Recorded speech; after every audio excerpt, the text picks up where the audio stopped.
Welcome to the AI Hustle Podcast, the podcast where we break down the latest in AI news, tools, and interview experts helping you hustle and do more using AI. If you've been following the podcast for a while, you'll know that over the last 6 months, I've been working on a stealth AI startup. Of the hundreds of projects I've covered, this is the one that I believe has the greatest potential. So today I'm excited to announce AIBox. AIBox is a no-code AI app building platform paired with the App Store for AI that lets you monetize your AI tools. The platform lets you build apps by linking together AI models like ChatGPT, Midjourney, and 11 Labs. Eventually, we'll integrate with software like Gmail, Trello, and Salesforce, so you can use AI to automate every function in your organization. To get notified when we launch and be one of the first to build on the platform, you can join the waitlist at aibox.ai. The link is in the show notes.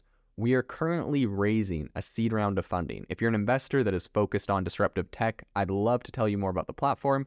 You can reach out to me at jaden@aibox.ai. I'll leave that email in the show notes. I recently saw a very interesting report from Axios talking about who the big winners geographically and the big losers are in this new AI boom. So it's kind of interesting because there's actually only 4 states in America that are actually really benefiting that much from AI, primarily 3.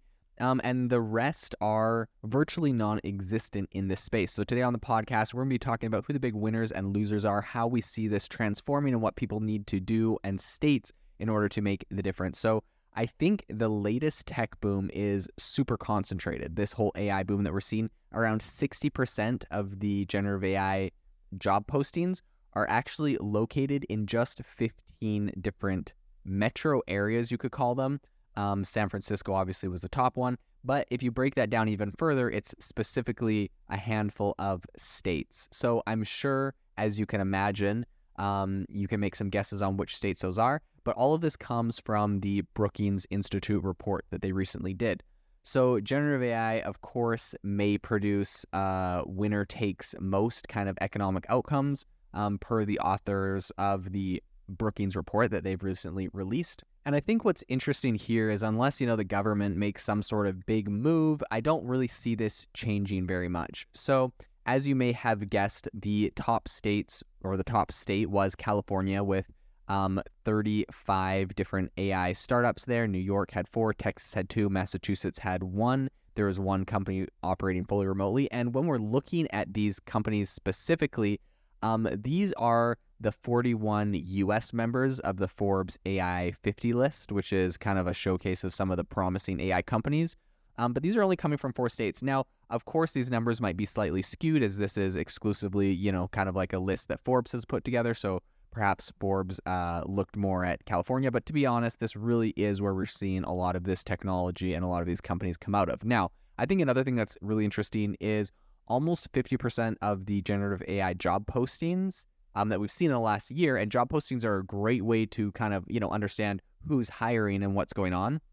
But those have all been in San Francisco. So, and I think in addition to that, I think it was a couple of cities. It was San Francisco, San Jose, New York, Los Angeles, Boston, and Seattle. And that I think really extends previous trends in AI jobs and research and development. So this is definitely a trend that we're seeing more broadly. I think that if we're kind of looking at the analytical overview here, in recent decades, high-tech sectors in the U.S. have really gravitated towards coastal cities. This is what we see, right? Of course, it's Silicon Valley for a reason, but it is kind of a shame in today's day and age when there's so much ability to work remote and to travel around that we're not seeing more diversity of location in some of these AI startups, specifically because there tends to be an issue when let's say all AI companies or all crypto companies or all car companies, I would even say, right? Like when you hit an entire industry or niche that's really set in one specific geographic location, there are some benefits, right? Like Detroit had a lot of car companies and they all, you're obviously able to hire people from between companies and have a lot of tech and talent in that specific industry. But you do see some pretty big issues. Number one, with, Detroit, it saw some massive population declines as the car market shifted. And in addition to, economic impacts like that would affect an entire sector, I think it's just you don't really want to have one specific bubble right? You don't want to have just the California bubble that is the lens that we always see AI through, right? You want to get a broad and diverse approach and perspective from people all around, perhaps the United States, but also all around the world. We really would like to see people from all over the world creating powerful, impressive AI companies and all over the country. And I think a more broad and diversified approach is going to give us AIs and projects that more accurately reflect what consumers actually want. I think what's really notable here is that none of the top 50 AI startups are located in the Rust Belt region, the Midwest, or the South. San Francisco alone hosts around 20 of the top funded AI firms, and that is obviously exceeding the combined total for the rest of America. So San Francisco is home to 18 out of 55 entities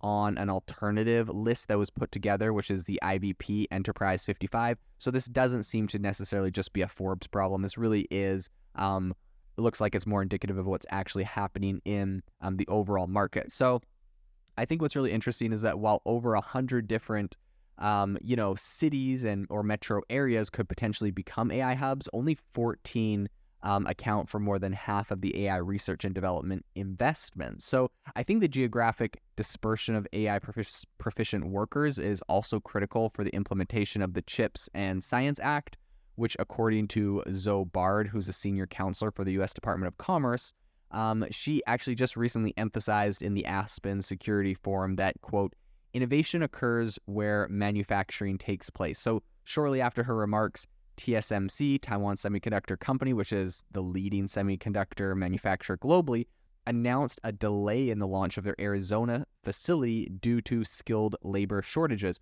Now, I personally can give you a little bit of background on this because I actually live in Arizona, and I know that when this big announcement happened that TSMC was going to come to Arizona, we're going to build some chip fabs and all that kind of stuff. People are really excited.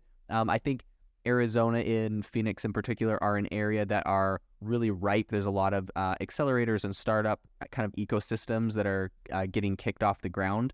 That being said, right, it's nothing like the connections and the network that is currently in California or even in New York. And so I see this as kind of a budding place where tech will grow, but obviously we are seeing that there is skilled labor shortages in kind of helping some of these sectors grow specifically there. And what is also interesting about Arizona is it's actually been the home of Intel for a very, very long time. I know a lot of friends that work at Intel in their warehouses and in all sorts of places fabricating chips and other things. And so, I mean, as far as the skilled labor issue goes, a little bit more context to this is that I've actually heard that Taiwan Semiconductor Company is really, really hardcore, a lot more hardcore than what typical American companies are. And so obviously Intel has had no problem filling their positions.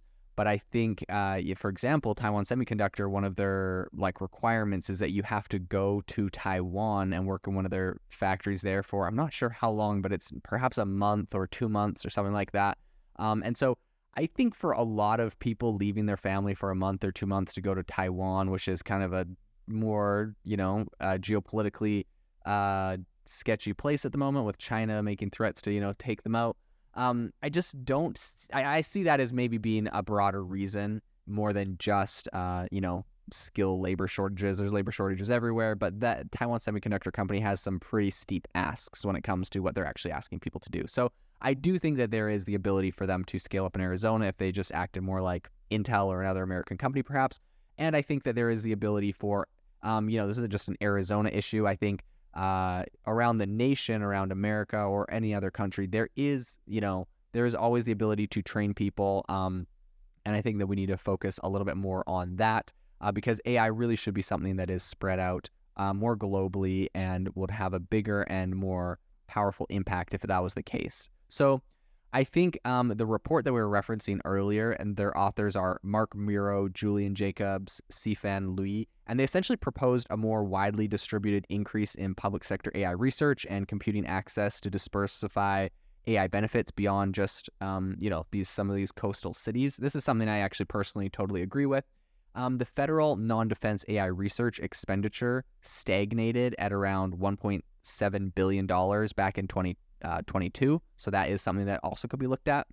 And I think an additional note on this is that generative AI deployment is at its is really in its nascent stages, and its broader implementation and adoption across industries are expected to distribute at least some of the economic advantages, right? So even if we don't have all the AI companies all over, even if they were, let's just say, all in San Francisco, for example, because every company that is implementing AI should see benefits from that, we should see like that sort of distribution of the benefits of AI. But I think it'd still be good to see some of these foundational models and some of these bigger tech-funded companies moving out, like looking around and going to some other places. A national Artificial Intelligence Research Institute initiative is currently active in 19 different cities. And the idea is to kind of help foster AI expertise.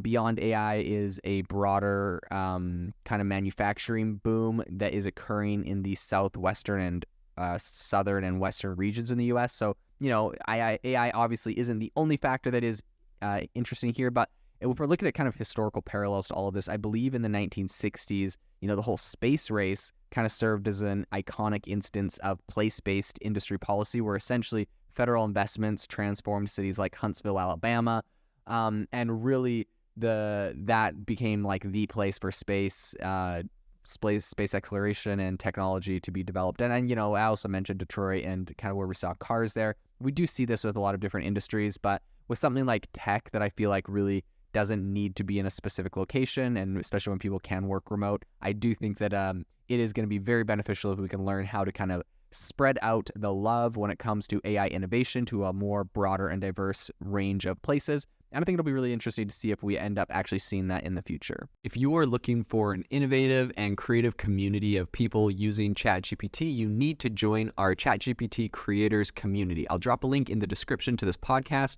We'd love to see you there, where we share tips and tricks of what is working in ChatGPT. It's a lot easier than a podcast, as you can see screenshots, you can share and comment on things that are currently working. So if this sounds interesting to you, check out the link in the comment. We'd love to have you in the community. Thanks for tuning in to the AI Hustle podcast. If you could do us a massive favor, we would really, really appreciate it if you could leave us a review wherever you get your podcasts. This helps people find the podcast. It helps people know this is a good place to go. And we would really, really appreciate it, as it helps us continue to bring on incredible guests and share incredible content for you to listen to.